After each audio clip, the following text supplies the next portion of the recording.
Želimo vam dobro jutro na početku jutarnjeg dnevnika TOK televizije. Apokalipsa na Kamčatki, razorni zemljotres od 8,7 Richtera i tsunami talasa do 15 metara. Japan evakuisao milione zemlje u regionu pod upozorenjem od tsunamija. Reakcija nakon skandala, nakon objave TOK TV-a o ruiniranom nadvožnjaku kod Drna, Putevi Republike Srpske obećavaju novi za 530.000 maraka. Da li će opet počastiti upravu? Dodik otkrio planove, kandiduje li se na izborima iduće godine. CIK BiH uvodi novu tehnologiju, biometrija, skeneri i data centar. Izbori 2026. ulazi u digitalnu eru. Vreme sunčano, ponedjeljak kiša, temperature do 32 stepena.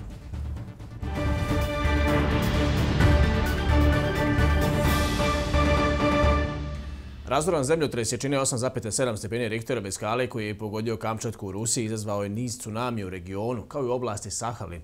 Prema našim rezultatima, u nekim područjima na obali Kamčatke visina tsunamija mogla bi da dostigne 10 do 15 metara, rekao Igor Medvedev, šef laboratorije za tsunami u Institutu za okeanologiju PP Širšova, Ruske akademije nauka.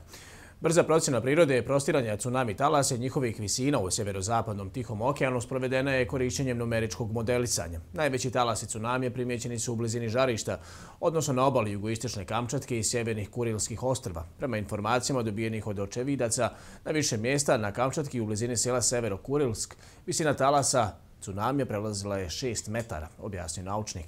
Japan je tim povodom, koji je direktno ugrožen, evakuisao preko 2 miliona ljudi te nuklearnu elektranu Fukushima kako ne bi došlo do ekološke katastrofe, dok je na snazi ublaženo upozorenje od opasnosti za Havaje, zapadnu obalu Amerike, Kanadu i Filipine. Ovo je 6. najjači zemljotres ikada zabilježen u istoriji. Posljednji ovakvih razmjera, tačnije čine 9,1 Richterove skale, zabilježen u Japanu 2011. godine, kada je tsunami nakon toga odnio 19.000 života. Da li sada ima žrtava, još ništa nije potvrđeno.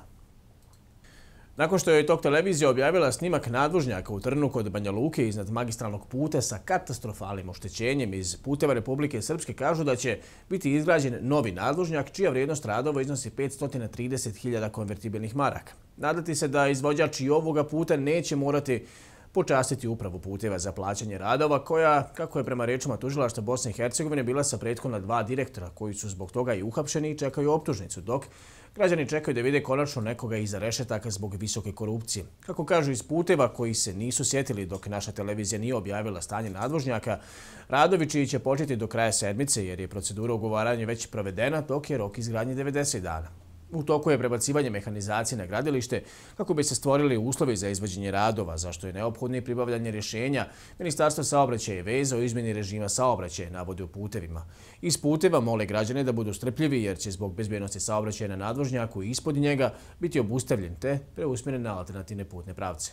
Vijeće naroda Republike Srpske nije postiglo saglasnost o pokretanju postupka zaštite vitalnog nacionalnog interesa bošnjačkog naroda u vezi sa zakonom o izmjeni i dopunama zakona o policiji i unutrašnjim poslovima Republike Srpske. Zakon je upućen Zajedničkoj komisiji Narodne skupštine Republike Srpske i Vijeća naroda Republike Srpske za usaglašavanje zakona, propisa i akata. Zakon o izmjeni i dopunama zakona o policiji i unutrašnjim poslovima podrazumijeva utvrđivanje formalno pravnih uslova za uspostavljanje pomoćnog sastava policije radi podizanja bezbjednosti na viši nivo, posebno u periodima hitnih stanja izazvanih humanitarnim krizama. Također, Vijeće naroda je razriješilo i izabralo zamjenika predsjednika Zakonodavno-pravne komisije ovog vijeća. Danas smo na Vijeću naroda raspravljali oko odluke koje je pokrenulo Bošnjački klub u Vijeću naroda oko zakona o unutrašnjim poslovima Republike Srpske u uvođenju rezervnog sastava. Mi smo iznijeli naše argumente, a to je da prije svega treba imati na umu presude Međunarodnog suda pravde u Hagu koji je označio Ministarstvo unutrašnjih poslova Republike Srpske i policiju ovog entiteta, koja je zajedno sa vojskom Republike Srpske, pogotovo u Srebrenici, u okruženju učestvovala u etničkom čišćenju i na kraju, nažalost, u samom genocidu. To kod bošnjačke populacije na cijelom prostoru ovog entiteta budu jednu nesigurnost i smatrali smo da ne treba ići u tom pravcu. Druga stvar je da popunjenost stvarnog Ministarstva unutrašnjih poslova Po našim informacijama, 85% uposlenika u Ministarstvu unutrašnjih poslova dolazi iz reda srpskog naroda, samo 8% iz reda bošnjačkog naroda, negdje oko 2% iz reda hrvatskog naroda, jedan neprihvatljiv debalans koji bi se sigurno nastavio kad u pitanju i rezervni sastav. Vi ste dakle tražili? Mi smo tražili da se ovi naši argumenti usvoje. Većina je odlučila da se odbije naša odluka pokreta vitalnog nacionalnog interesa i kao što znate dalje ide na zajedničku komisiju Narodne skupštine Republike Srpske i Vijeća naroda da se tu pokušaju stvari usaglasiti kao je pitanju izmjena ovoga zakona. Ako ne, onda ide prema Ustavnom sudu Republike Srpske koji će donijeti konačnu odluku. Na području opštine Foča došlo je do odrona stijene na cesti, a kamen je pao na automobil, usled čega je suvozač iz automobila poginuo, a vozač je povrijeđen. Nesreća se desila jutros u 19:15, potvrđeno je za portal Avaza. Obje osobe su iz Sarajeva. Slučaj je prijavljen policijskoj upravi Foča, a mjesto nesreće je Sjerački stijene, miljevina u kojoj je učestvovalo jedno vozilo marke Opel, a na magistralnom putu Sarajevo-Foča. Danas je stijena usmrtila mlađu ženu AS iz Sarajeva, dok je njen otac teško povrijeđen, saznaju nezavisne novine. Ovo je inače jedan od najopasnijih puteva na kojim se često dešava da stijena padne na vozilo, što je nažalost završavalo i tragično. Podsjećamo, na tom putu je 2023. godine poginuo Siniša Mitrović iz Dervente kada je na njegov kamion pala stijena. Nakon višemjesečnog zastoja, radnici su se danas konačno pojavili na gradilištu mosta u banjalučkom naselju Česma, ali završetak radova i dalje ostaje neizvjestan. Iako je stepen završenosti konstrukcije mosta prema procjeni puteva Republike Srpske dostigao oko 90%, bez pristupnih saobraćajnica on i dalje ostaje most koji ne vodi nigdje. Most za koji je zaduženo javno preduzeće Putevi Republike Srpske po zaključku Vlade Republike Srpske tehnički nije u njihovoj nadležnosti, ali su sredstva ipak obezbijeđena iz budžeta tog javnog preduzeća kao i Vlade Republike Srpske. Draško Stanje-Vuković, gradonačelnik Banja Luke, ponovo je pozvao nadležne da se sastanu i dogovore oko završetka izgradnje mosta u naselju Česma i pripadajućih pristupnih puteva. On je naglasio važnost saglasnosti oko finansiranja preostalih radova na pristupnim putevima. Tokom njegovog mandata istakao je mijenjali su se direktori Puteva Republike Srpske, što je dodatno zakomplikovalo saradnju. Prema dogovoru, grad Banja Luka raspisao je javnu nabavku za pristupne puteve, a fakture bi trebalo da plaća Vlada Republike Srpske, s tim da one trenutno nisu plaćene, zašto je poseban sastanak i potreban sa nadležnjima. Kako kaže, izvođač je radove na mostu i pristupnim putevima integrisao, ali je neophodno jasno dogovoriti ko će snositi troškove. Bitno je reći da ovaj most nije u nadležnosti javnog preduzeća Putevi Republike Srpske, ali u skladu sa zaključkom Vlade Putevi Republike Srpske obezbijedilo sredstva i pristupilo izvođenju radova. Kao što vidite, stepen završetka radova je negdje između 85 i 90%. Očekujemo u narednih 50 do 60 dana da će svi radovi na mostu biti završeni. Ostalo su još da se urade prelazna ploča na lijevoj obali rijeke Vrbac, da se urade ivični vijenci, pješačke staze, da se stavi ograda i da se uradi završni asfaltni slojevi. Naravno, poslije njega da se postavi i uradi saobraćajna signalizacija, kako horizontalna, tako vertikalna. Ukupna vrijednost radova je 6.600.000 i u potpunosti je obezbeđena putem sredstava Vlade Republike Srpske, odnosno budžeta javnog preduzeća Putevi Republike Srpske. Apelujem na grad i očekujem da grad riješi svoje obaveze, da zajedno most i pristupne saobraćajnice pustimo u funkciju. Ja očekujem sam most u naredna 2 mjeseca, ali ako presjećemo vrpcu i ostavimo most, nemoj da nam bude to samo spomenik. Dakle, mi nemamo ni nadležnost da rješavamo ostale poslove na teritoriji grada Banja Luke. Ali da vas vratim na početak, na sastanak koji je bio sa predsjednikom Srbije, predsjednikom Republike, gdje smo mi kandidovali taj projekat u iznosu od skoro 10 miliona da vlada Srbije to uradi, koja je bila apsolutno spremna to da uradi bez da cijepka ko radi ogradu, a ko radi ivičnjak, a ko radi pristupni put. I predsjednik Republike Srpske se obavezao da će vlada da završi most. Pa su se sada sjetili da završe most bez pristupnih puteva. Meni to zaista nema logike. Mi smo riješili imovinsko-pravne odnose koji su sveobuhvatni i izazovni. 3 kuće, 2 šupe, 7 placeva. I dobili smo sve saglasnosti od preduzeća Vitaminka i od preduzeća Niskogradnje. Imamo sve saglasnosti. I tako radimo puteve. Ljudi nam daju saglasnosti da mi uđemo u posjed. Mi nesmetano radimo dok se rješavaju imovinsko-pravni odnosi, to jeste dok prođe skupštinsku proceduru i tako redom. Ovo danas što smo vidjeli od Puteva Republike Srpske meni djeluje na jednu dobru uigranu scenografiju koja je važnija od suštine. Identitet petero poginulih u teškoj saobraćajnoj nesreći na Štajerskom autoputu prema Ljubljani još se utvrđuje, a kombi koji udari u kamion vozio je ukrajinski državljanin, rekli su iz policijske uprave Celje. Uzrok saobraćajne nesreće bila je neprilagođena brzina. Vozač ukrajinski državljanin udario u zadnji dio stacionarne prikolice, navela je Jasna Božić, inspektore odjeljenja za drumski saobraćaj sektora uniformisane policije policijske stanice Celj. 5 osoba poginulo je na licu mjesta. Vozač kombija je lakše povrijeđen, a jedan putnik je zadobio teške povrede. Slovenački mediji javljaju da je teško povrijeđen i prebačeni helikopterom u bolnicu. Nesreća se dogodila danas oko 10 časova i 30 minuta na autoputu kod izlaza Slovenska Konjica u pravcu Ljubljane. Mediji navode da je kombi udario u kamion koji je stajao na autoputu zbog izvođenja radova. Milorad Dodik, predsjednik Republike Srpske, još jednom je poručio da će se kandidovati na opštim izborima koji bi trebalo da se održe 2026. godine, ali i da ukoliko na tim izborima bude poražen, da će to biti njegov odlazak iz politike. Odgovarajući na pitanje po kojem zakonu će se sprovesti naredni izbori na teritoriji Republike Srpske, Dodik je rekao da će se o tome tek odlučivati. Svake godine u Bosnu i Hercegovinu stiže milijarde maraka iz inostranstva, a ove iznosi se iz godine u godinu povećavaju. Oni koji su otišli iz zemlje u potrazi za boljim životom sada, šaljući novac rodbini, pomažu opstanak ekonomije Bosne i Hercegovine. U prvom kvartalu ove godine, prema podacima Centralne banke BiH, novčane doznake iz inostranstva u Bosnu i Hercegovinu iznosile su 931.339.000 maraka, a u prošloj godini ukupni tekući transferi iznosili su oko 5 milijardi 69 miliona maraka, od čega je se oko 4,17 milijardi maraka odnosi na novčane doznake iz inostranstva.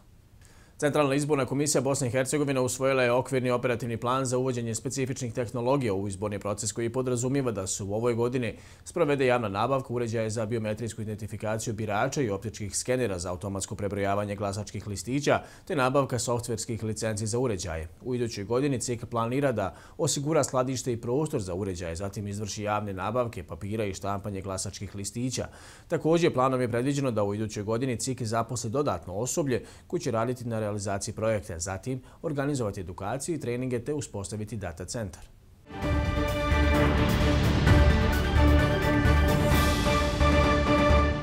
Policija u Novom Pazaru identifikovala je i uhapsila 10 osoba zbog sumnje da su učestvovali u incidentu ispred Državnog univerziteta u ovom gradu. 9 muškaraca se tereti za napad na policijske službenike tokom obavljanja njihove dužnosti. Prema policijskim navodima, osumnjičeni su policajci gađali kamenicama, kockama od kaldrme, flašama, stolicama i drugim predmetima dok su oni bili raspoređeni na terenu radi održavanja javnog reda i mira, piše RTV Novi Pazar.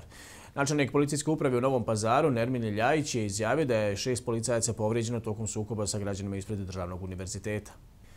Hrvatski veterinarski institut saopštio je da je zaključno sa današnjim danom od ukupno primljeno 83 uzorka uginule stoke, na antraks pozitivno 40 uzoraka.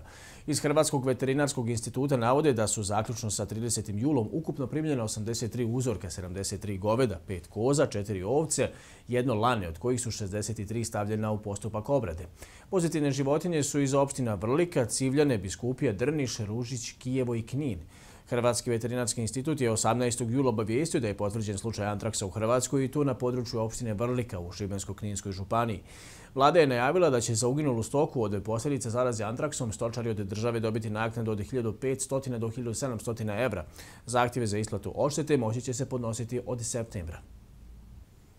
U sarajevskom naselju Dolac Malta večeras će biti zamijenjen prvi od 7 semaforskih portala na glavnoj saobraćajnici. Iz vlade kantona Sarajevo saopšteno je da će se tokom dana dopremati i postavljati oprema na lokaciju, a od 23 časa pa sve do četvrtka do 6 ujutro izvolit će se radovi na postavljanju novog portala. Dodaju da će saobraćaj biti obustavljen iz pravca socijalnog od 23 časa do ujutro do 6 časova, te će biti preusmjeren na alternativne pravce, a odmah po završetku radova u četvrtak ujutro moći će se saobraćati i ovim dijelom. Video snimak iz operacione sale na Kamčatki u Rusiji brzo se proširio društvenim mrežama nakon što su hirurzi ostali potpuno pribrani i nastavili da operišu pacijenta dok se snažan zemljotres magnitude 8,7 Richterovoj skali tresao regionom. Ovaj zemljotres je izazvao paniku širom ruskog dalekog istoka. Kako je prikazano, oprema podrhtava, plafonske lampe se pomjeraju, ali ljekari u punoj koncentraciji ne prekidaju zahvat. Ministar zdravlja Kamčatke Oleg Meljnikov potvrdio je da je pacijente stabilno i da operacija nije prekinuta. U Zagrebu je održana posljednja proba za veliki vojni mimohod koji će se održati u četvrtak 31. jula povodom 30. godišnjice Oluje. Na probi je učestvovalo preko 1500 ljudi i preko 230 vozila. U generalnoj probi sudjelovalo je samo dio vojnika i vozila od ukupnog broja koji će na zagrebačkim ulicama biti na mimohodu u četvrtak. Očekuje se gotovo 3500 pripadnika pješačkih, motorizovanih i mehanizovanih postrojenja sa oko 500 borbenih i neborbenih vozila. Evropska unija će od 12. oktobra početi postepeno uvođenje novog automatskog sistema kontrole granica kojim će se zamijeniti dosadašnje ručno pečaćenje pasoša za državljane zemalja van Evropske unije koji dolaze u Schengen zonu u svrhu kratkotrajnog boravka. Sistem ulazak-izlazak će bilježiti ime i prezime putnika, broj pasoša, otiske prstiju i biometrijsku fotografiju. To će se čuvati u zajedničkoj elektronskoj bazi podataka dostupnoj graničnim službama zemalja članica, prenosi Figaro. Ovaj sistem će pomoći da znamo tačno ko ulazi u Evropsku uniju i ko je napušta, čime doprinosimo boljoj zaštiti granice i borbi protiv neregularnih migracija, izjavio Evropski komesar za migracije Magnus Brunner. I ove godine je u Srbu održan tradicionalni lički višeboj. Takmičilo se 6 ekipa iz Like i Ravnih Kotara. Najviše uspjeha imali su domaći takmičari. U Srbu je bila i naša reporterska ekipa. U bacanju kamena s ramena vidje smo više nego zanimljivu bitku. Presudio je, kaže sudije, 1 jedini centimetar. Milane, evo pobjeda u bacanju kamena s ramena. Kako je bilo? Pa bilo dobro, malo klizav kamen, ali jako dobro. Dobro si bacio, koliko si bacio? 10-26. Za centimetar više od drugog plasirano. Tako je. Ali u fotofinišu ti si dobio? Nekad je centimetar bitan. Uvijek je centimetar bitan. Da. Reci mi inače, takmičiš se na nekim manifestacijama? Ne, ma samo ovo i to je to. Znači, samo lički višeboj? Samo lički višeboj i to je to. Uslijedila je disciplina na koju smo dugo čekali. Penjanje uz stožinu. Glavna nagrada je lički pršut. Tu smo već vidjeli pravu pravcatu bitku. Na kraju, pršut je ipak ostao u Srbu. Sad reci mi kako je bilo? Dobro, lako. Jesi zadovoljan? Ostalo moraš biti zadovoljan kad si pobjedio. Da, logično. Ali bila je jaka konkurencija, imamo čovjeka koji je 8 godina zaredom pobjeđivao. Da, dobar je bio, ali jebi ga, ja sam... Ali ti si bio brži. Da. Dobro, reci mi, inače takmičiš li se negdje? U Njemačkoj rvam se. Aha, dobro. I kako je tamo bilo? Dobro. Znači uvijek osvajaš prva mjesta? A ne uvijek, ali... Ali si dobar? Dobar sam, da. Vidimo se mi dogodne, vidimo. Vidimo se. Ako Bog da. I tako prođe još jedan lički višeboj. Uz veliku podršku Ličana, koji u Srb dođoše sa svih strana svijeta, kako bi se nadmetali ili bar odgledali jednu tradicionalnu sportsku manifestaciju, koju, kako nam reče načelnik opštine Gračac, moramo otrgnuti od zaborava i sačuvati.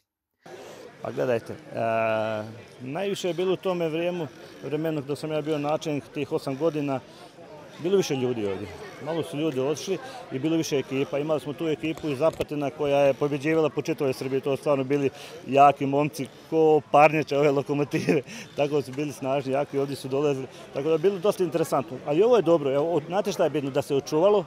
Ja kao načelnik općine pokušat ću da to još bude bolje sljedeće godine. Trudit ću se i pomoći ovim organizatorima. Sad imam evo informaciju da treba biti neki 6 ekipa, što je okej, ali nadam se da ćemo sljedeće godine još bolju organizaciju napraviti. Iz godine u godinu bit će to sve bolje i bolje, uvjeri nas naš domaćin, iako je i ovog puta organizacija bila na dosta visokom nivou. A na kraju, šta reći, a ne zapjevati? I to onu našu, ojkač. Jer kako nam je u Srbu rekoše, nema raja bez rodnoga kraja.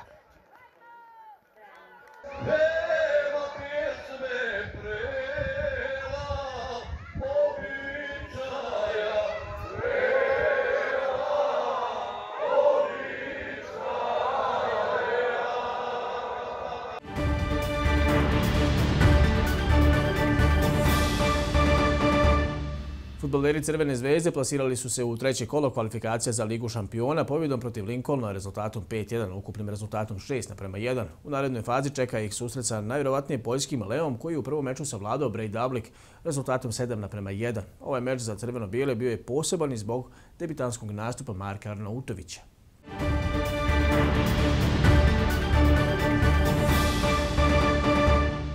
U Republici Srpskoj i Federaciji BiH u četvrtak se u prvom dijelu dana očekuje pretežno sunčano, na istoku i jugoistoku uz promjenljivu oblačnost, a poslije podne u pojedinim područjima moguća je prolazak kiša. Ujutro se očekuje mjestimično uz rijeke i po kotlinama prolazna magla, saopšteno iz Republičkog hidrometeorološkog zavoda. Sredinom dana od jugozapada ka istoku i u Hercegovini umjereni razvoj oblačnosti lokalno može usloviti prolaznu kišu i pljusak. Jutarnja temperatura vazduha iznosit će od 12 do 18, u višim predjelima od 8, a dnevno od 25 do 32 stepena Celzijusa. Prije samog kraja posjetimo se još jednom na najvažnije događaje. Apokalipsa na Kamčatki, razorni zemljotres od 8,7 Richtera i tsunami talasa do 15 metara. Japan evakuisao milione zemlje u regionu pod upozorenjem od tsunamija. Reakcija nakon skandala, nakon objave TOK TV-a o ruiniranom nadvožnjaku kod Trna, Putevi Republike Srpske obećavaju novi za 530.000 maraka. Da li će opet počastiti upravu? Dodik otkrio planove, kandiduje li se na izborima iduće godine? CIK BiH uvodi novu tehnologiju, biometrija, skeneri i data centar. Izbori 2026. ulazi u digitalnu eru. Vrijeme sunčano, ponegdje kiša, temperature do 32 stepena.